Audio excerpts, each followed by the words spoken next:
Hey, welcome back. So this is your fourth day.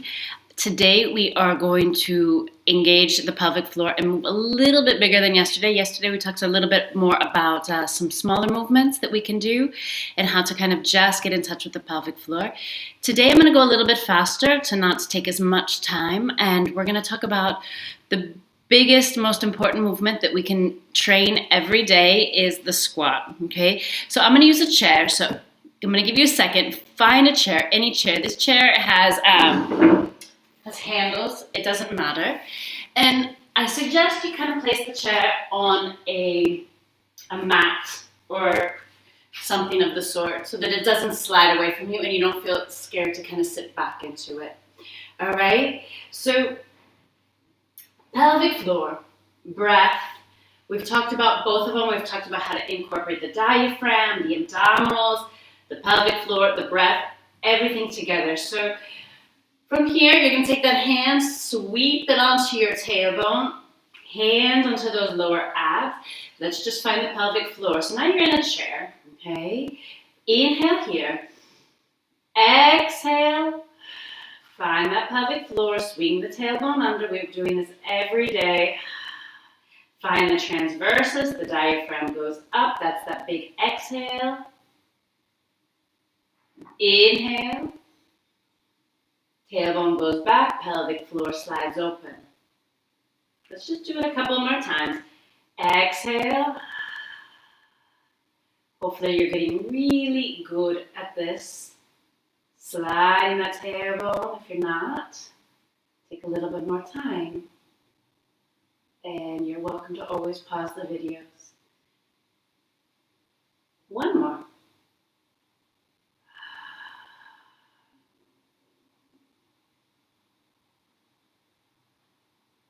Okay, so we're going to use all of that to get us up into standing. So I suggest you bring your feet right underneath your pelvis. Not too wide, right? Because that creates a little bit of sensitivity on the knees, all right? We want those feet right underneath your pelvis, and they should be facing mainly forward. If you have a little bit of external rotation, okay. But I really like to train the feet going forward as much as possible because it kind of helps us engage those inner thighs. But it's a different conversation, all right? So I'm going to take a big inhale. My pelvic floor is going to open. My tailbone is going to sweep back. My diaphragm is going to drop. My belly is going to fill with air. You can put your hands on your knees for right now. On my exhale, I'm going to engage my pelvic floor. Exhale, engage my abs, put weight into my feet, and stand myself up. And draw that tailbone slightly under me, just a little bit.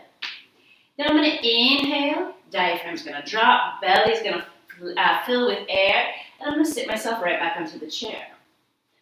Again, exhale,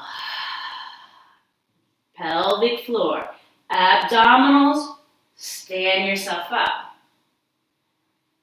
Inhale, abdominals, pelvic floor, sit down, okay? The pelvic floor needs to naturally react before we move. So, on our exhale, pelvic floor lifts, and then we move. Inhale, and then we move. Exhale. Inhale. Exhale. Now, if you like the hands on the knees, leave them there. It helps you kind of get that kind of forward swing. Otherwise, you could take those hands in front of you, or even on your chest. Sometimes I like to take them over my head to get this kind of lift from the ribs, right? But today I'm going to bring them in front of me. Make sure that we haven't overengaged the shoulders. If you feel like you're getting tight here, put your hands on over your chest, okay? Exhale. Inhale. Exhale. Inhale.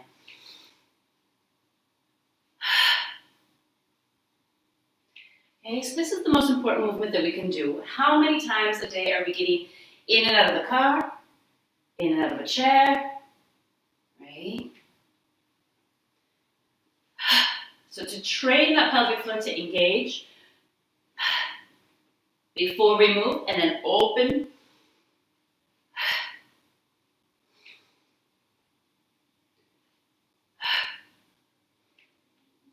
Let's do 4 more here.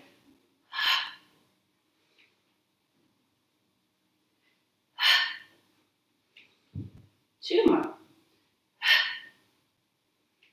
Last one. And relax, okay? So keeping it fairly simple still, we're gonna go into a lunge, which is like a single leg squat.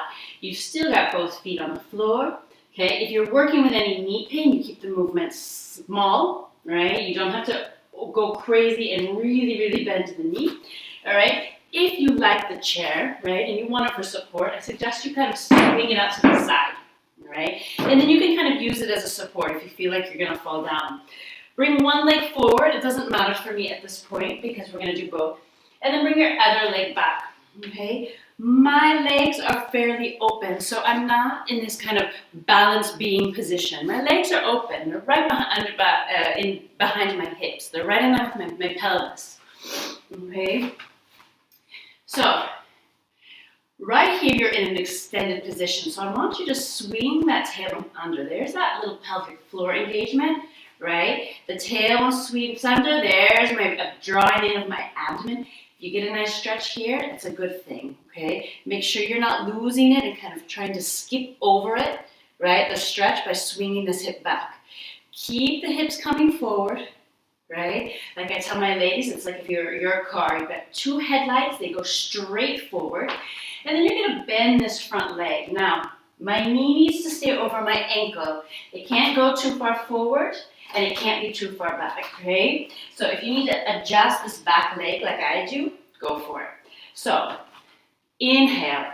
It's a little bit more complicated, right? Because we've got 2 legs doing different things, 2 sides of our pelvis doing different things. I've got my chair here to help me balance.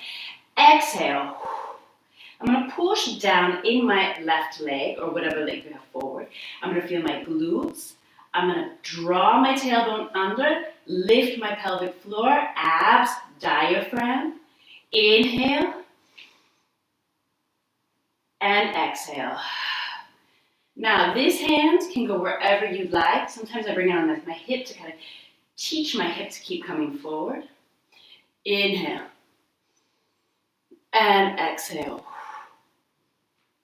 Inhale. Now, if you don't need a chair, you can swing those arms forward again on your chest. Now, the pelvic floor. As I open, ladies, you don't get to swing it so far back that you lose your spine. I'm still in this upright position. My hips, my ribs, my shoulders, my head are still in alignment. It's my tailbone that's moving. It's not my whole pelvic girdle. So it's my tailbone that slides back, not my whole pelvis.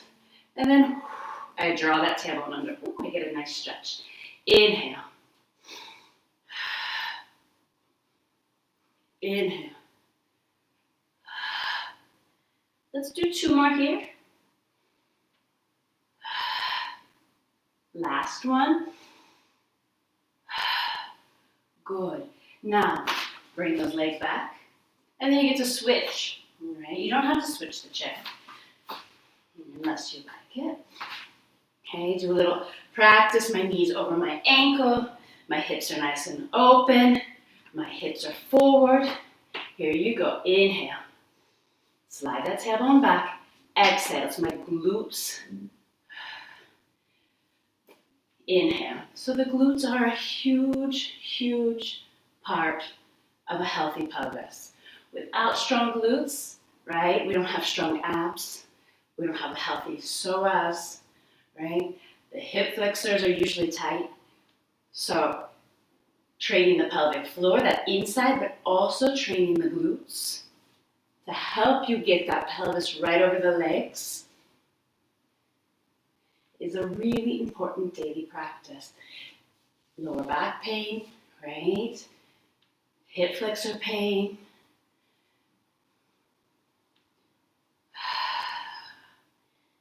Inhale, tailbone, exhale. Inhale, we open, exhale. Again, if you don't need the chair, you can take your balance.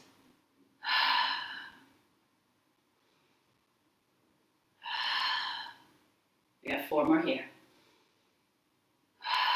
4, 3, 2, 1, and bring the feet together. So that's it for today. Okay, just some basic exercises that you can take with you through the entire day. Thinking about pelvic floor when you get in and out of the car. Tomorrow I'll teach you a little bit about how lunges are almost like a walking pattern, right? For that pelvic floor, coordinating with the breath. And we'll go into a little bit more of some complex movements, but these for me are the most important 2 that we do all day long.